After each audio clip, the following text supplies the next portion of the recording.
ஞானானந்தமயம் தேவம் நிர்மலஸ்படிகாகிருதியும் ஆதாரம் சர்வ வித்யானாம் ஹயக்ரீவம் பாஸ்மகே. நேயர்கள் அனைவருக்கும் அஸ்ட்ரோ KS ஐயங்காரின் பணிவான நமஸ்காரங்கள். மாத பலன் விஸ்வாவசு வருஷம் புரட்டாசி மாதம் 17/9/2025 17/10/2025 வரலும் உண்டான காலகட்டம். இந்த மாதம் மிகவும் விசேஷமான மாதம். தட்சிணாயனத்தில் மூன்றாவது மாதமாக சொல்லக்கூடியது பித்திருக்களுக்குன்னே உண்டான மாதம். அதாவது கோவிந்தா மாதம்னு சொல்லுவாங்க. அதாவது வெங்கடேச பெருமாளுக்கு மிகவும் ஏற்றமான மாதம். ஒவ்வொரு சனிக்கிழமையும் அதாவது வெங்கடாச்சலபதி இது சேவிக்கிறது ரொம்பவும் பெரிய விசேஷம். திருப்பதியில் மிகப்பெரிய ஏற்றங்கள் நடக்கக்கூடிய காலகட்டமாக அமையும். இந்த மாதத்தில் வரக்கூடிய கோல்சாரம் என்ன, இந்த மாதத்தில் வரக்கூடிய மற்ற விசேஷங்கள் என்ன அப்படின்றத பார்க்கலாம்.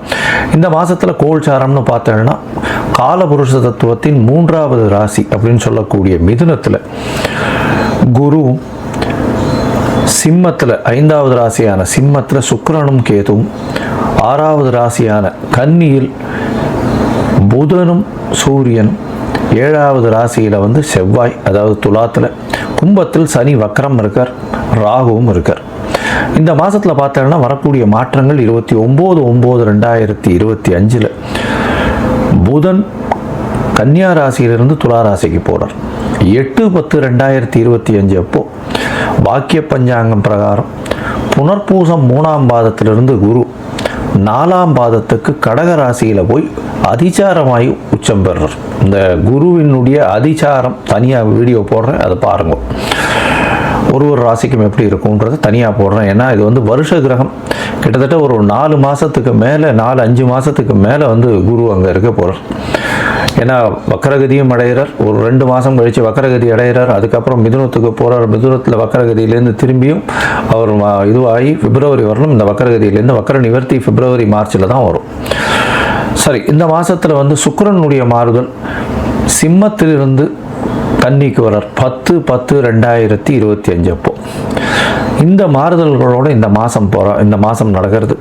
இந்த மாதத்தில் வரக்கூடிய விசேஷ நாள் அப்படின்னு சொல்லும் பொழுது 21ஆம் தேதி மகாலய அமாவாசை, அதாவது பித்திருக்களுக்கு தர்ப்பணம் கொடுக்க வேண்டிய நாள். அதாவது தை அமாவாசை, மாலை அமாவாசை, ஆடி அமாவாசை இதெல்லாம் ரொம்பவுமே பிரசித்தி பெற்றது. இந்த அமாவாசைகளில் நிச்சயமாக பித்திருக்களுக்கு உண்டான அதாவது கர்மங்களை செய்யக்கூடியதும் அதுக்கு இப்போ உண்டான கோவில்களுக்கு சென்று வருவதும் மிகவும் முக்கியம். அன்றைக்கி பித்திருக்களுக்கு உண்டான விஷயங்களை மட்டும்தான் செய்ய வேண்டும். புதுசாக ஆரம்பிக்கிறோம், ஏதாவது ஒரு வியாபாரம் ஆரம்பிக்கிறது, படிப்பு ஆரம்பிக்கிறது, அந்த மாதிரி எல்லாம் பண்ணக்கூடாது. அன்றைக்கி பித்திருக்களுக்குன்னு சொல்லக்கூடிய நாட்கள். அதனால் அதற்குண்டான விஷயங்களை மட்டும்தான் செய்ய வேண்டும். அதாவது சாப்பாடு தானம் கொடுக்கலாம். ஏழை எளியவர்களுக்கு அன்னதானம் கொடுக்கறது ரொம்பவும் விசேஷம். இந்த மாதத்தில் பார்த்தாலே நவராத்திரி வருது. பெரிய விசேஷமான ஒரு, அதாவது இந்தியாவில் மிகவும் பிரசித்தி பெற்ற 9 நாட்கள் 9 அதாவது பெண் தெய்வத்தை வைத்து அதாவது வணங்கக்கூடிய காலகட்டம். ஒரு 9 நாட்களும் சரி மிகவும் ஏற்றமான காலம். முதல் 3 நாட்கள் பார்வதிக்கும், அடுத்த 3 நாட்கள் லக்ஷ்மிக்கும், அடுத்த 3 நாட்கள் சரஸ்வதிக்கும், 9 நாட்கள் மிகவும் ஏற்றமான காலம். கடைசி 9வது நாள் சரஸ்வதி பூஜை, அதாவது ஆயுத பூஜை இதெல்லாம் வரும். அது அதாவது 1/10/2025 அன்னைக்கு சரஸ்வதி பூஜை, ஆயுத பூஜை சொல்லுவாங்க. விஜயதசமி எல்லாவற்றிலும் வெற்றி கிடைக்கக்கூடிய நாள் அப்படின்னு சொல்லக்கூடியது. அன்னைக்கு புதிதான விஷயங்களை ஆரம்பிப்பது ரொம்பவும் நல்லது.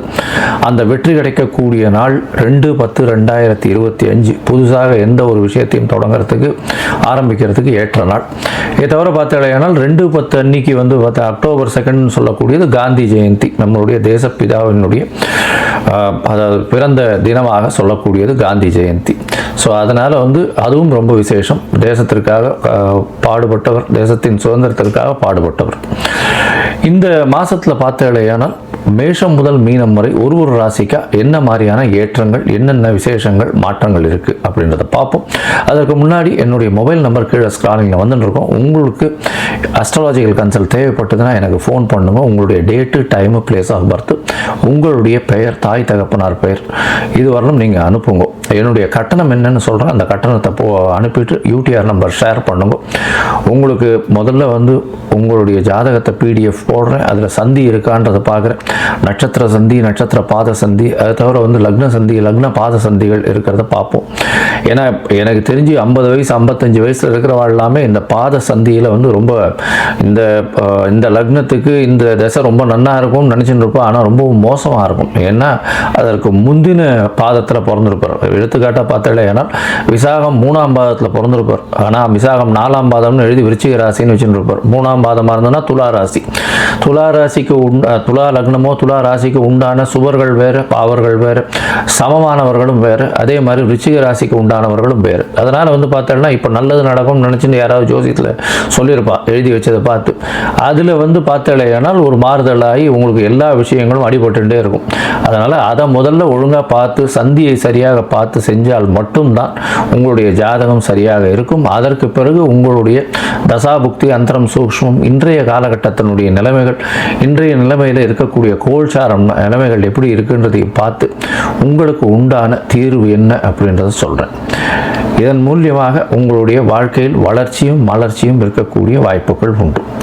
சரி, இப்போ ஒரு ராசியாக மேஷம் முதல் மீனம் வரை எப்படி இருக்குன்றதை பார்ப்போம். இந்த காலகட்டத்தில் உங்களுடைய சந்திராஷ்டம நாட்கள் என்னென்ன வருது, அதில் என்னென்ன செய்யலாம், என்னென்ன எளிய பரிகாரங்கள் செய்யலாம், என்னென்ன கோவிலுக்கு அருகில் போய் சென்று வரலாம் அப்படின்றதையும் சொல்கிறேன். இப்போது மேஷம் முதல் மீனம் வரை புரட்டாசி மாதம் விஸ்வாவசு வருஷம் பார்க்கலாம். கும்பராசிக்காரர்கள், அதாவது அவிட்டம், சதயம், பூரட்டாதி, இந்த 3 நட்சத்திரம் 9 பாதங்களை கொண்ட ராசி. ராசியின் அதிபதினு சொல்லக்கூடியவர் சனி வக்கரகதியில் உங்கள் ராசியிலேயே இருக்கார். இவ்வளவு நாளாக பார்த்தீங்கன்னா உங்களுடைய ராசியே குரு பார்த்துருந்தார். அதனால் கொஞ்சம் பிரச்சனைகள் இல்லாமல் இருந்தது. சரி, இப்போ என்ன ஆகும் அப்படின்னா, ராசியை விட்டு, அதாவது ராசிக்கு 5ஆம் இடத்துல இருந்த குரு 6ஆம் இடத்துக்கு போகிறார். 8/10/2025 ஸோ உடல் நிலையில் சற்று பின்னடைவு இருக்கும். மென்டல் ஸ்ட்ரெஸ்ஸு கொஞ்சம் அதிகமாக இருக்கக்கூடிய காலகட்டம். புதுசாக கடன் வாங்கக்கூடிய, தொழில் நிமித்தமாக, வேலை நிமித்தமாக கடன் வாங்கக்கூடிய காலகட்டமாக அமைய போகிறது. போட்டிகளில் சற்று பின்னடைவு இருக்கக்கூடிய வாய்ப்புகள் நிச்சயமாக இருக்கும். சரி, இந்த மாதம், அதாவது புரட்டாசி விஸ்வாவசு வருஷம் 17/9/2025 17/10/2025 வரலாம் எப்படி இருக்கும் அப்படின்றத பார்ப்போம். பொதுவாகவே சூரியன், செவ்வாய், புதன் மற்றும் சுக்கிரன், இந்த 4 கிரகங்கள், ஏன்னா இது வந்து மாச கிரகங்கள்னு சொல்கிறோம். இந்த மாச கிரகங்கள் எப்படி இருக்குது அப்படின்றத வச்சு தான் வந்து பலன்களை சொல்லுவோம். உங்களுடைய ராசிக்கு 7ஆம் அதிபதி அப்படின்னு சொல்லக்கூடியவர் 8ஆம் இடத்துக்கு போகிறார். 8ஆம் அதிபதி ஆட்சி பெற்று போயிருக்கார், உச்சம் பெற்று போயிருக்கார், மூல திரிகோணத்தில் இருக்கார். அதனால் புதன் 8ஆம் இடத்துல இருக்கார். அதனால் வெளிநாடு, வெளியூர், வெளிமாநிலம் போகணுன்னு பார்த்துட்டு இருக்கவா டக்குன்னு போயிடலாம். இந்த காலகட்டத்தில் நிச்சயமாக வெளிநாட்டிலிருந்து விசா வரக்கூடிய, விசாக்குன்னு வெயிட் பண்ணிட்டு இருக்கவாளுக்கு ப்ராசஸ் ஆகக்கூடிய வாய்ப்புகள்லாம் மிகவும் அதிகமாக இருக்கும்.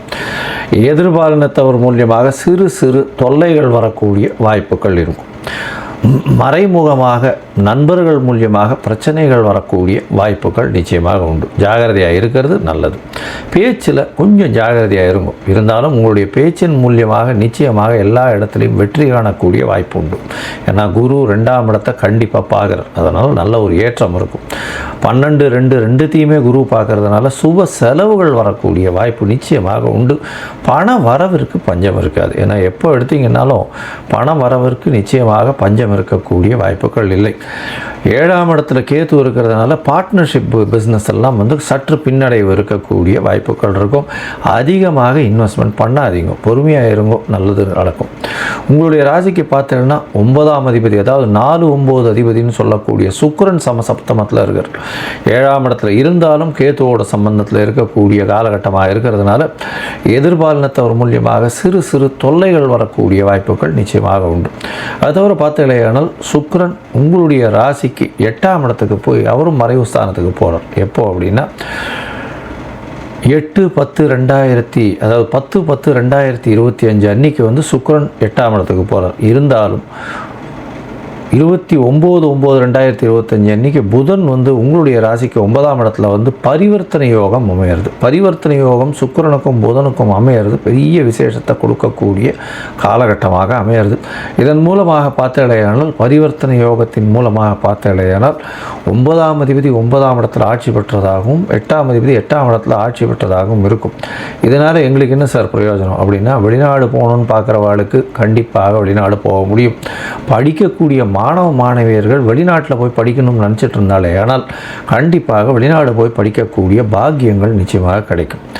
சரி, உங்களுடைய ராசிக்கு பார்த்தாலேயானால் 10ஆம் இடத்தை குரு பார்க்குறார், 12ஆம் இடத்தை குரு பார்க்குறார், 2ஆம் இடத்தை குரு பார்க்குறார். நல்ல ஒரு ஏற்றமான காலமாக அமைய போகிறது. 10ஆம் இடம்ன்றது தொழில் ஸ்தானம், தொழில் ஸ்தானத்தை குரு பார்க்கறதுனால மாறுதல்கள் வரக்கூடிய வாய்ப்புகள் நிச்சயமாக உண்டு. சனியும் 10ஆம் இடத்தை பார்க்குறார், அதனால் இருக்கக்கூடிய தொழிலில் ஒரு சின்ன மாறுதல்கள் இருக்கக்கூடிய வாய்ப்புகள் கண்டிப்பாக இருக்கும்.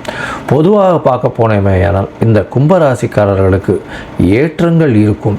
இந்த மாதத்தில் 6ஆம் இடத்துல குரு இருக்கிறதுனால சிறு சிறு கடன்கள் வாங்க வேண்டிய கட்டாயம் இருக்கும். 8ஆம் இடம் வலுப்பெறதுனால வெளிநாடு போய் வரக்கூடிய யோகங்கள் உண்டு. திடீர் லேசு லாட்ரி இந்த மாதிரியான விஷயங்களில் திடீர் பண யோகங்கள் வரக்கூடிய வாய்ப்புகள் இந்த கும்பராசிக்காரர்களுக்கு இருக்கும். ஆனால் மென்டல் ஸ்ட்ரெஸ்ஸு கொஞ்சம் அதிகமாகவே இருக்கும், உடல் உழைப்பு கொஞ்சம் அதிகமாகவே இருக்கும், ஃபிசிக்கல் ஒர்க்கிங் ரொம்ப அதிகமாக இருக்கக்கூடிய வாய்ப்புகள் நிச்சயமாக இருக்கும். அது தவிர பார்த்தீங்கன்னா பரிவர்த்தனை யோகம் போடுறதுனால தந்தையின் மூலியமாக உங்களுக்கு பணவரவு இருக்கக்கூடிய வாய்ப்பும், அது தவிர உங்களுடைய வெளிநாடு வெளியூர் போய் படிக்கக்கூடிய வாய்ப்பும், மேல் படிப்புக்கு உண்டான காலகட்டமும் அமையும். தந்தையின் உடல்நிலையில் நல்ல ஒரு ஏற்றம் இருக்கக்கூடிய காலகட்டம், தாயின் உடல்நிலையில் நிச்சயமாக சற்று பின்னடைவு இருக்கக்கூடிய வாய்ப்புகள் நிச்சயமாக உண்டு. படிக்கக்கூடிய மாணவர்களுக்கு நல்ல ஒரு ஏற்றம் இருக்கக்கூடிய காலகட்டம். புதிய முயற்சிகளில் சிறு சிறு தடங்கள் வரும், இருந்தாலும் அந்த முயற்சிகள் தடைகளை தாண்டி நிச்சயமாக வெற்றி பெறக்கூடிய வாய்ப்புகள் நிச்சயமாக அமையும். இந்த மாதத்தில் பார்க்கும்பொழுது உங்களுடைய ராசிக்கு செவ்வாய் 10ஆம் அதிபதி மற்றும் 3ஆம் அதிபதி, அவர் 9ஆம் இடத்துல இருக்கிறதுனால கண்டிப்பாக எந்த தொழில் செய்கிறீங்களோ அதில் வேலை, அதாவது தொழில் வேலை அதிகமாக இருக்கும், பணவரவு அந்த அளவு இருக்காது. அதனால் பொதுவாக கொஞ்சம் பொறுமையாக இருந்து போகிறது ரொம்பவுமே நல்லது. வேறு மாற்று தொழில்கள் பண்ணக்கூடிய வாய்ப்புகள் இந்த மாதம் வரும்.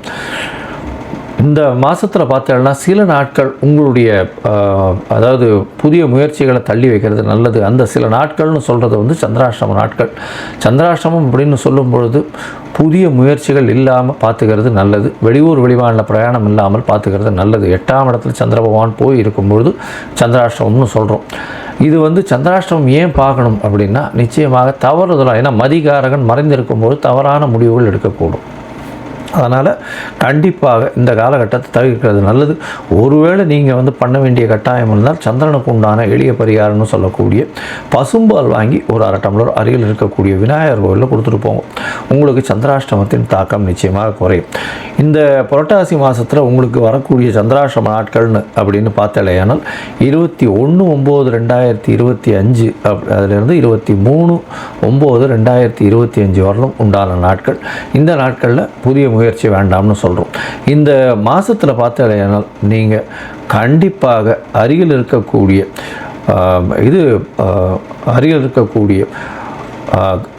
வெங்கடேச பெருமாள் கோவிலுக்கு போயிட்டு வாங்க. திருப்பதி ஒரு தரம் போயிட்டு வர முடிஞ்சதுன்னா நிச்சயமாக போயிட்டு வாங்க. நல்ல ஒரு ஏற்றம் இருக்கும். ஏன்னா 7.5 சனி வேறு இருக்குது. நார்மலாகவே 7.5 சனி வரும்போது திருப்பதி ஏழுமலையான போய் தரிசிச்சுட்டு வர்றது பெரிய விசேஷம். அது சந்திரனுக்கு உகந்த ஸ்தலமாக இருந்தாலும் 7.5 சனி வரும்போது திருப்பதி போயிட்டு வர்றது ரொம்ப விசேஷத்தை கொடுக்கும். மாறுதல்கள் வரக்கூடிய வாய்ப்புகள் நிச்சயமாக உண்டு.